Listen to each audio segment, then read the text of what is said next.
Buenos días, bienvenidos a este tiempo devocional, Tu Palabra para Encontrar el Camino. Hoy es 22 de diciembre del 2023 y vamos a continuar con la lectura de la Biblia en un año, con el libro de Apocalipsis capítulo 22. Apocalipsis 22.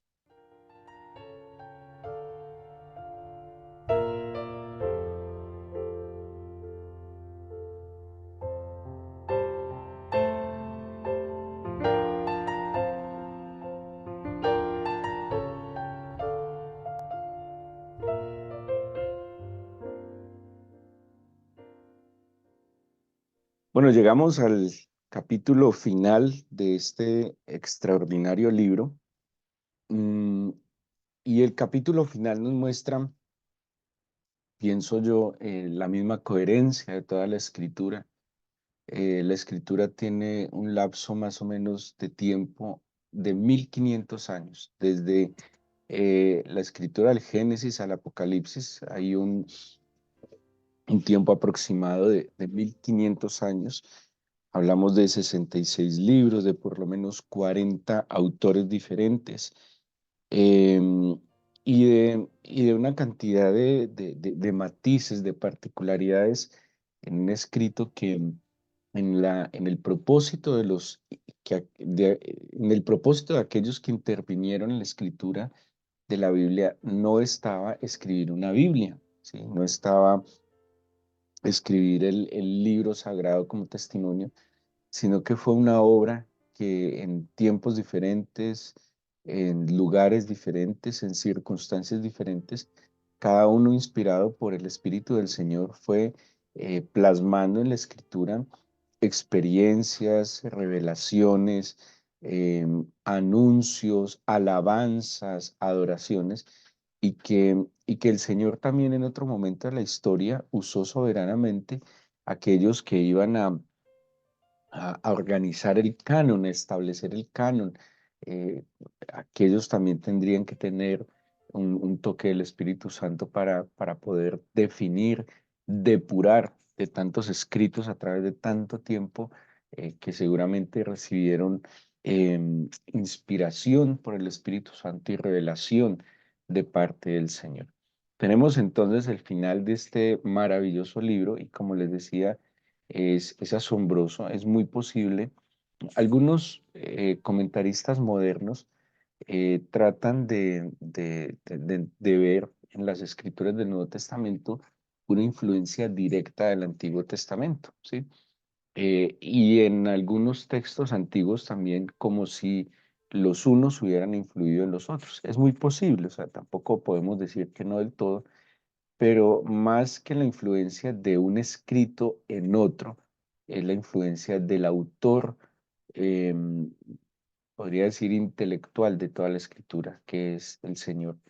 Como lo que le mostró, no sé, por poner un ejemplo, a Isaías en algún momento, o a Ezequiel, o a Jeremías, o a Daniel, también lo pudo haber revelado en otro momento, en otras circunstancias, a Pablo, a Pedro, al mismo Juan. Eh, Como posiblemente también lo explican, haciéndolo ver de la manera más simple, como si aquellos hubieran sido influidos por estos escritos para sus nuevos escritos. Llegar al capítulo final de Apocalipsis el solo inicio ya nos deja ver de este capítulo cómo está cerrando, como más o menos comenzó. Dice el capítulo 22, los primeros tres versículos, dice: después me mostró un río limpio de agua de vida, resplandeciente como cristal, que salía del trono de Dios y del Cordero. En medio de la calle de la ciudad, a uno y otro lado, estaba el árbol de la vida, que produce 12 frutos, dando cada mes su fruto, y las hojas del árbol eran para la sanidad de las naciones. Y no habrá más maldición, y el trono de Dios y del Cordero estará en ella, y sus siervos les servirán. Bueno, una particularidad además, recordémonos que el el abecedario hebreo tiene 22 letras, 22 capítulos, tiene el libro Apocalipsis. El libro de Apocalipsis nos presenta al Señor Jesús, entre otros, como el Alfa y la Omega. Y cuando hablamos del Alfa y la Omega, estamos hablando del principio y el fin. Y alfa es la primera letra del alfabeto griego, omega es la última letra del alfabeto griego. Quiere decir, y eso nos indica que el Señor es la plenitud de la palabra, ¿sí? Desde el principio hasta el final, el Señor Jesús es la plenitud de la palabra. Así se nos presenta en Apocalipsis. Em, Apocalipsis es el final, podríamos decirlo, de la historia de la humanidad de los 7000 años y del cumplimiento pleno de la redención del Señor al final de estos 7000 años, que eso lo mencionamos en días anteriores. Y, y aquí en estos versículos que acabamos de leer vemos dos figuras que aparecen en Génesis. En Génesis 2:10 y en Génesis 2:9 aparecen el árbol de la vida, que está mencionado aquí en el Apocalipsis, y aparece un río, como Apocalipsis lo menciona, como un río de agua viva. Pero miren que en Génesis 2:10 dice, salía de Edén un río, salía de Edén un río, versículo 10, salía de Edén un río para regar el huerto y de allí se repartía en cuatro brazos, bueno, y define que había esos ríos tenían unos minerales. Aquí mismo en Apocalipsis ya no nos está diciendo que sale de Edén, sino que sale del trono de Dios.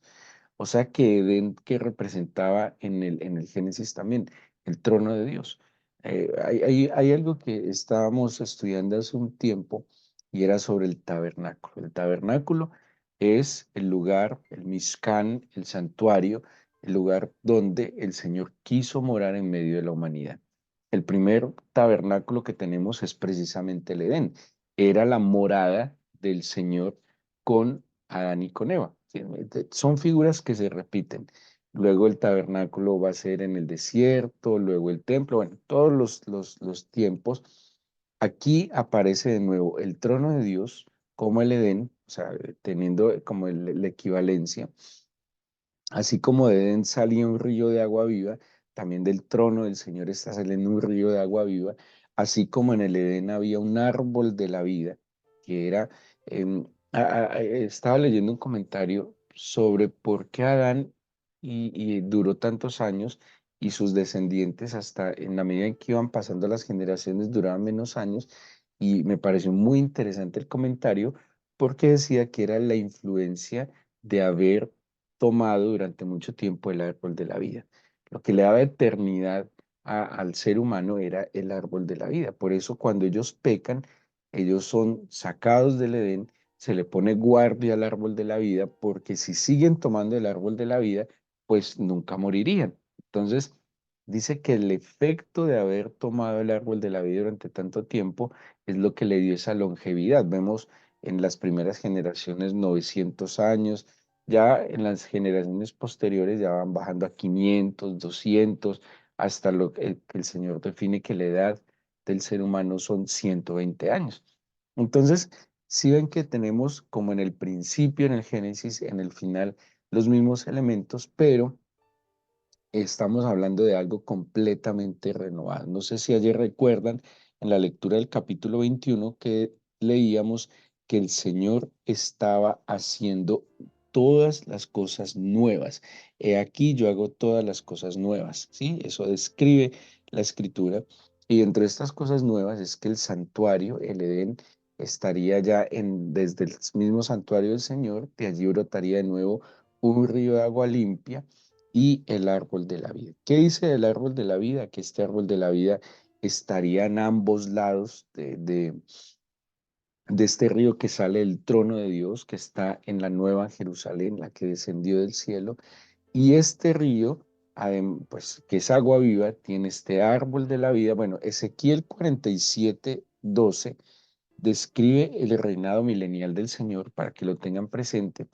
Y Ezequiel 47:12 no habla de un solo árbol de la vida, sino que habla que había muchos árboles cuyas hojas eran para la sanidad y que el fruto era para vida, ¿sí?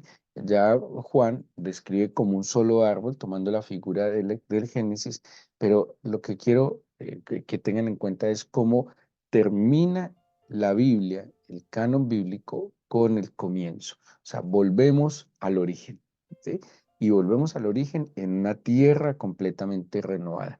Así como la tierra fue castigada, la creación fue castigada, fue sujeta en esclavitud a causa del pecado, pues a causa de la redención de Jesucristo, la tierra después será también completamente redimida, ¿sí? O sea, después de los 7000 años de historia de la humanidad, el último milenio, que hablamos días atrás, que es el séptimo milenio, estaremos aquí en la tierra con Jesucristo, con el Señor, pues vendrá ya el trono del Señor sobre la tierra completamente renovado y ahí estarán de nuevo este árbol de la vida, que será para la vida y para la sanidad. Luego dice, versículo 3, bueno, no habrá más maldición, el trono de Dios y el Cordero estarán en ella, y sus siervos le servirán y verán su rostro y su nombre estará en sus frentes. No habrá allí más noche, no tienen necesidad de luz de lámpara ni de la luz del sol, porque Dios, el Señor, los iluminará y reinarán por los siglos de los siglos. Si ven que después del milenio, si han seguido la lectura, viene una nueva rebelión de Satanás, algunos de nuevo sucumben. En ese milenio tenemos como dos tipos de ciudadanos, los redimidos que han sido transformados y aquellos que, así lo entendemos, sobrevivieron a la tribulación y estarán allí. Pero luego vendrá una final rebelión y ahí sí el castigo definitivo para Satanás y sus seguidores, donde ya no solo estarán en un lugar de este, digamos, es así de cautiverio, sino que estarán castigados en el lago de fuego y azufre. Así que, eh, pues aquí ya viene un reinado ya no solo por los 1000 años, sino por la eternidad en algo completamente renovado, ¿sí? Eh, pues es lo que Juan trata de entendernos y ya pues que el Señor nos dé la imaginación para poder entender todo lo que Juan vio. Así que aquí termina este relato, digámoslo de alguna manera, como en el orden más o menos cronológico, porque al final ya viene como la última declaración cerrando esta profecía del libro de Apocalipsis. O sea, aquí que nos está diciendo, ya lo que viene es que el Señor establece su trono universal y que estaremos con Él por los siglos de los siglos. Ahí termina. Y luego viene pues ya como la conclusión final o el consejo final de parte del Señor sobre pues todos estos acontecimientos que se desarrollarán. Dice el versículo 6, estas palabras son fieles y verdaderas.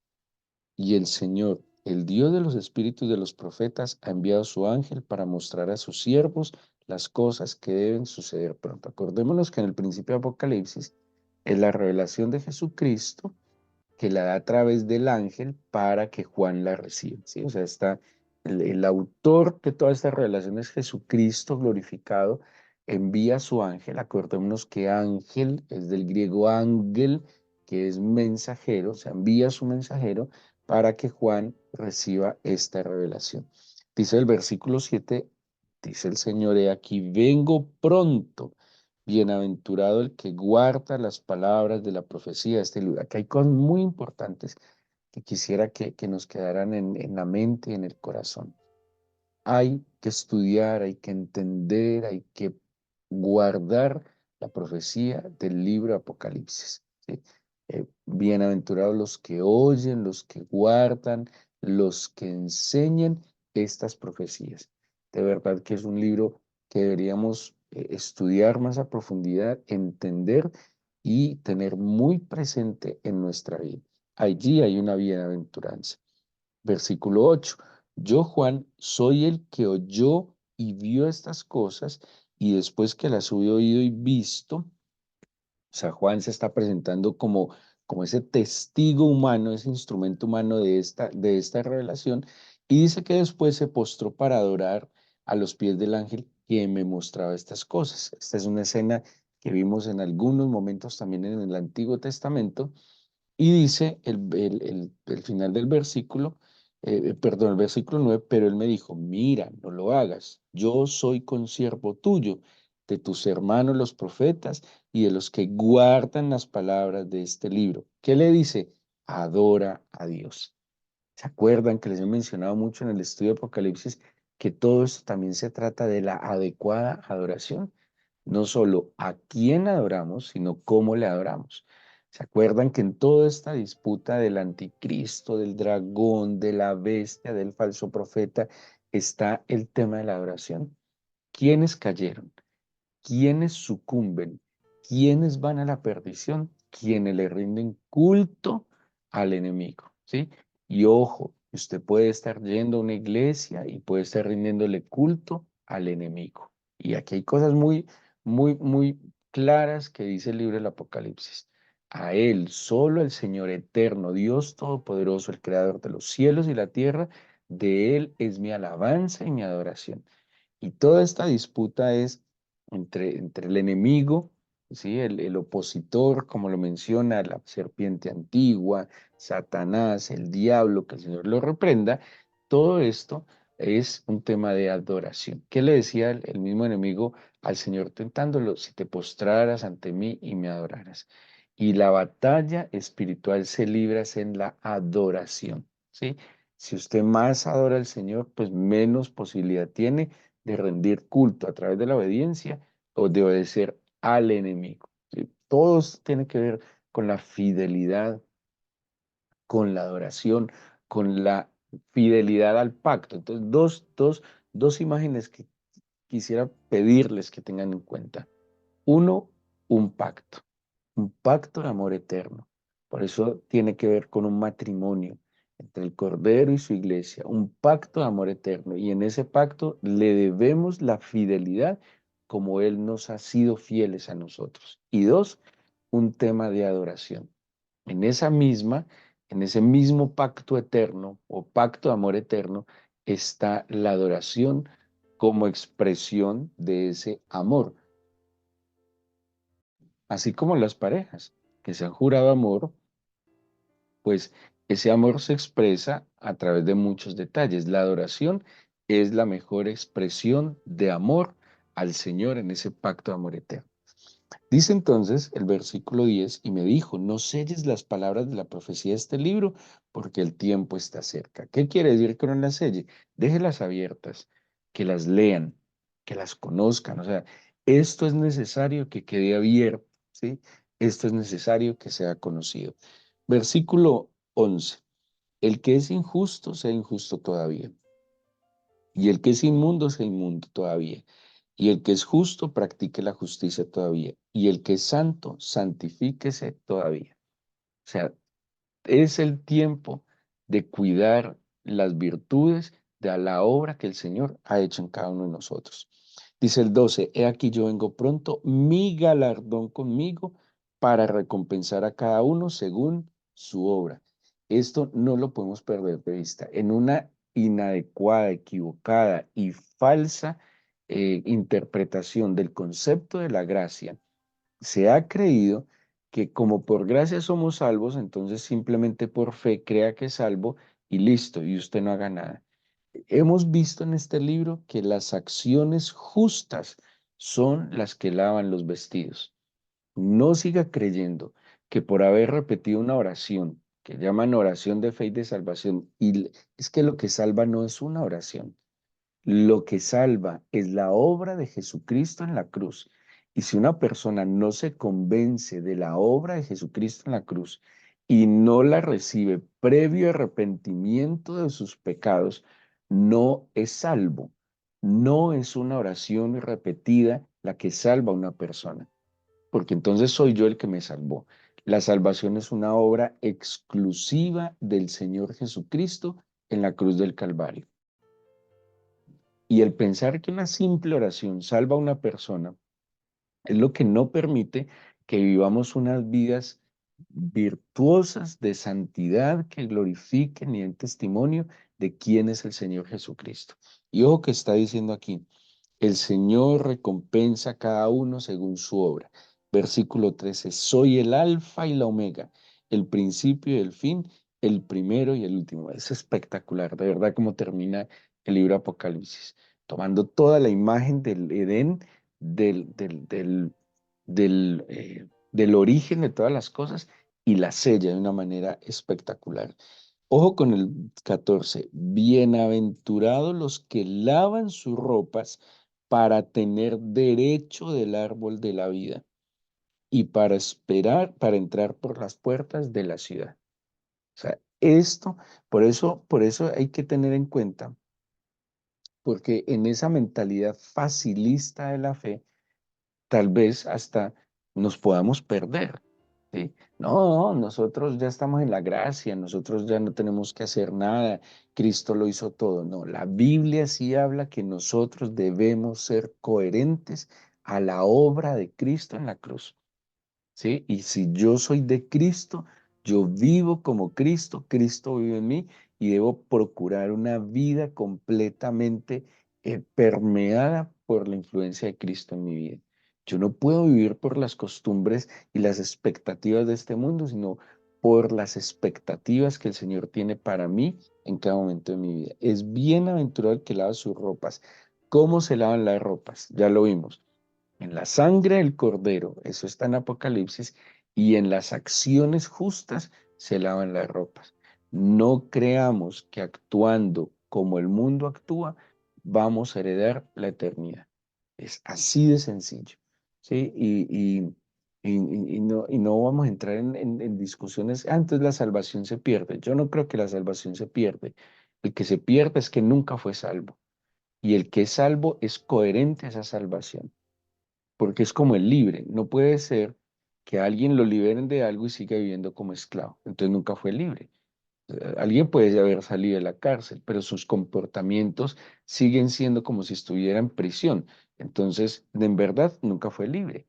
El que es salvo se comporta como salvo, porque ha sido apartado, ha sido santificado, ha sido liberado, ha sido redimido, porque se va a seguir comportando como si fuera esclavo porque va a seguir siendo presa de las, no sé, dependencias o cadenas que tenía cuando estaba esclavo, ¿sí? Entonces, dice el versículo 15 y ojo, pero los perros estarán afuera, los hechiceros, los fornicarios, los homicidas, los idólatras y todo aquel que ama y hace mentira. Miren que también lo mencionó cuando estábamos hablando de la Nueva Jerusalén. Dice que en la Nueva Jerusalén, versículo 27 del capítulo 21 de Apocalipsis, dice, no entrará en ella ninguna cosa inmunda o que hace abominación y mentira, sino solamente los que estén inscritos en el libro de la vida del Cordero. Entonces, nosotros tenemos que evaluar eso. Amamos la mentira, practicamos mentira. Acuérdese que el que practica mentira no está en la verdad, no está en la luz. O sea, si hay algo que tiene que hacer el Espíritu del Señor en una persona es confrontarlo. A mí me tienen que temblar todo mi ser cuando voy a mentir. Me tiene que dar de todo cuando estoy pensando tan solo en pecar. Debo temer y temblar ante su palabra. Eso dice el libro de Isaías. Entonces, muy clara la Biblia dice, no, es que, y esta expresión, los perros estarán afuera, hechiceros, fornicarios, homicidas, idólatras, el que ama y hace mentira, estará por fuera de la eternidad. Dice el 16, yo Jesús he enviado mi ángel para daros testimonio de estas cosas en las iglesias. Yo soy la raíz y el linaje de David, la estrella resplandeciente de la mañana. Sigue retomando como el mensaje que le daba a las iglesias. Y el espíritu y la esposa dicen, ven, y ojo con esto. Y el que oye diga, ven. Y el que tiene sed, venga. Y el que quiera, tome del agua de la vida gratuita. En la antigüedad, los discípulos se saludaban Maranata, y ese Maranata quería decir algo así, eso es arameo, quería decir algo así como el Señor viene. Había un anhelo en la iglesia de que el Señor viniera. ¿Qué tanto nosotros estamos diciéndole, en verdad, vuelve pronto? Ven, ven pronto, no tardes. En estos días cantando un poco herética esos villancicos, es ven, pero no solo ven a nuestras almas, no, ven definitivamente, Señor, a este mundo. Ven pronto, tú prometiste volver. Ven como Rey en gloria. Ven en ese caballo blanco, ven con tu espada de justicia. Ven pronto. Resuelve esto pronto, Señor. Más pronto, no como tal vez muchos están diciendo, no, Señor, temórese un poquito. Temórese un poquito más a ver si me caso. Temórese yo hago este negocio. Temórese un poquito yo me alcanzo a pensionar. Demórese un poquito yo vivo esto, yo hago este viaje. No, la iglesia que está enamorada de su Señor, la novia que anhela las bodas, está diciendo, ven, yo creo que ninguna novia comprometida le dirá al esposo, no, otro año más, déjeme aquí solterita en la casa de mi papá. Pues si está enamorada, me imagino que está anhelando es que venga más pronto. Si la iglesia está enamorada del Señor, debería decir, como dice aquí, diga ven. El que oye estas profecías, diga ven. El que tiene sed, venga. El que quiera, tome el agua de la vida gratuitamente. Versículo 18. Yo testifico a todo aquel que oye las palabras de la profecía de este libro. Si alguno añadiere a estas cosas, Dios traerá sobre él las plagas que están escritas en este libro. Aquí aclarar algo muy sencillo. Estos dos versículos 18 y 19 hablan específicamente del Apocalipsis, no de la Biblia enteramente. Yo soy de los que digo que se hiciera una revisión canónica de la Biblia, ¿sí? O sea, hay muchos escritos antiguos que hoy se llaman apócrifos, pero que si se hiciera una revisión canónica y que el Espíritu Santo la dirigiera y encontraran un libro que pudiera tener, ser digno de estar en el canon, yo no le veo problema, porque esto que está diciendo de añadir o quitar del libro se refiere al libro de Apocalipsis, no se refiere a todo el canon bíblico, porque Juan ni siquiera sabía que estaba escribiendo un libro de la Biblia. Él estaba escribiendo un rollo o 7 rollos pues a las 7 iglesias donde estaba expresando una revelación que tuvo. Versículo 20, el que da testimonio de estas cosas dice, ciertamente vengo en breve, amén. Sí, ven Señor Jesús, la gracia de nuestro Señor Jesucristo sea con todos vosotros, amén. Y solo espero que la conclusión de esta lectura, porque esto todavía no es un estudio, es solo una lectura del libro de Apocalipsis, le permita a usted anhelar fervientemente que vuelva pronto, que no se demore, que venga con su justicia, que traiga la redención, que, que le estamos esperando y que nosotros como esposa nos estemos ataviando, estemos preparando para su venida. Si no estamos listos, pues obviamente no vamos a pedir que vuelva. Alistémonos, lavemos nuestras vestiduras, llenemos esa lámpara de aceite, estemos anhelantes por el amor de nuestras vidas. Es que es el amor de nuestras vidas y que venga pronto y que traiga una solución absoluta a este mundo loco. Así que dispongamos nuestro corazón para entregarle este día al Señor a través de nuestra oración.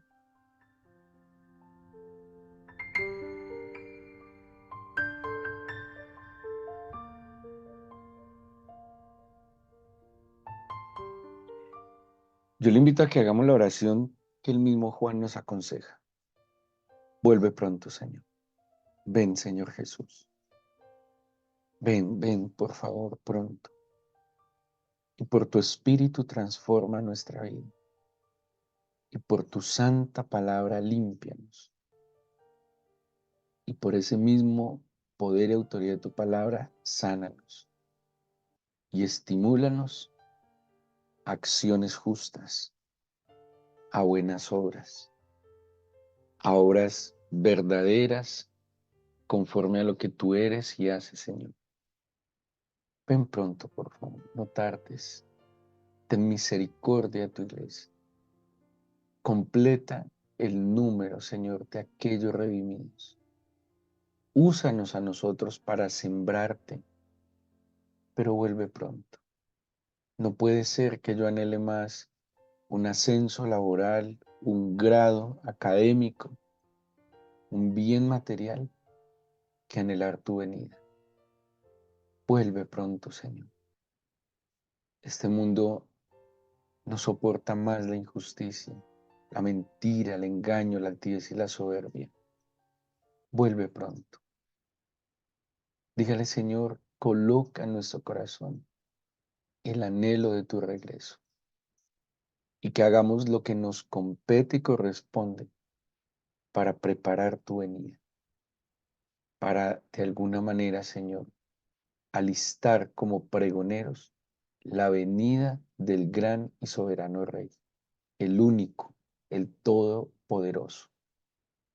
Gracias por esta semana. Gracias por lo que vivimos esta semana. Te entregamos este fin de semana. Permítenos congregarnos este fin de semana. Alegra nuestro corazón con tu presencia. Te lo pido en el nombre de Jesús. Amén.